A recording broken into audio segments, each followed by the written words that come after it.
it's really important to split the wood rather than just use a saw, because if the wood twists, and I'm sure you've seen where somebody has split a piece of wood and it corkscrews on it when they split it like this. If it corkscrews, it won't make a good bow, because the grain and the nutrient flow is perpendicular to the grain is what it's actually following. And so we have to have the grain running the linear length of the piece of wood in order for it to make a good bow without breaking. So this is why it takes more time, and you don't get to use as much of the wood. But when you're building self bows, it's important to do it this way. If you're building what's called board bows or composite bows, you can just saw this on a gang saw or a bandsaw and cut it into slabs and back it with something, and it'll work just fine. But if you're going to make a self bow, it's important to do this. But there you go. You can see that this piece of Pacific Yew now follows the length of this. We'll split it again to get it into stave size, but this will make probably 3 really nice English longbows in this piece of Pacific Yew. I probably look at 200 to 300 trees before I find one that we can use for a bow.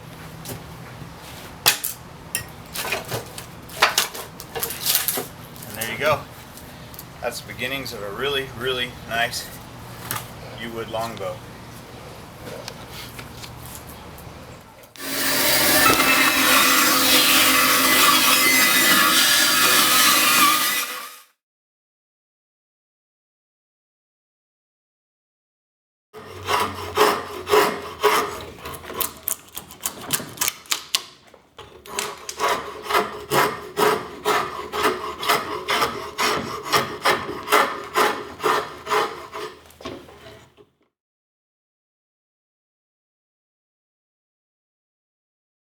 This particular piece of yew wood is probably about 3 years old, and I've found that there's ways to speed up the drying process using a hot box or an oven or something like that, but I've never really had good luck with that. A lot of times if you try and force it to dry, you end up with cracking and twist, and it just seems to be one of those things where old world craft is best left as old world craft. Is time is the essence of it rather than speed.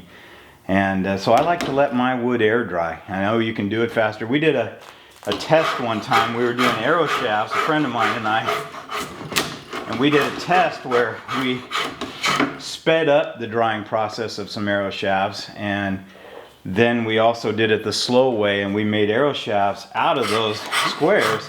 And we found consistently that there was 5 pounds less in spine or deflection in the wood that was force dried than air dried. So I feel air dried is, just the best way of going. Now, do I believe that it needs 10 years of drying like some of the stories and myths say? Nah. A couple of 3 years is pretty much what you need. And you can just tell by the sound of the wood, the feel of the wood. This is a really, really exceptional piece of well-seasoned, cured Pacific yew wood.